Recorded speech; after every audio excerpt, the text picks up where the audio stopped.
டீச்சரா நான் ஜாயின் பண்ண அந்த ஒரு 10 நாள்லயே நான் ரவுண்ட்ஸ் வரேன், டிசிப்ளின் ரவுண்ட்ஸ்.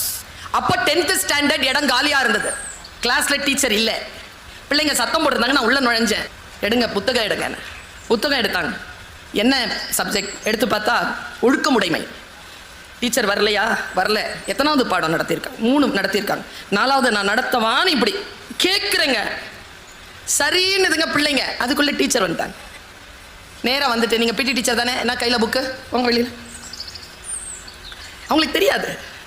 நான் மனசில் யோசிக்கிறேன், திருக்குறள் முன்னால் பிள்ளைகள் பாடம் நடத்தக்கூடிய வாய்ப்பு இல்லை, வெளியில் போக சொல்கிறார்கள். வெளியில் வரும்பொழுது என் மனதில் என்ன உணர்வு வந்தது என்று உங்களுக்கு தெரியாது. நான் அதற்கு முன்னால் இருந்தது வேறு, அதற்கு பின்னால் நான் இருந்தது வேறு. என் மனதில் ஆழமாக வேரூன்றிய அந்த தமிழை வெறித்தனமாக படிக்க தொடங்கினேன், வெறித்தனமாக படிக்க தொடங்கினேன்.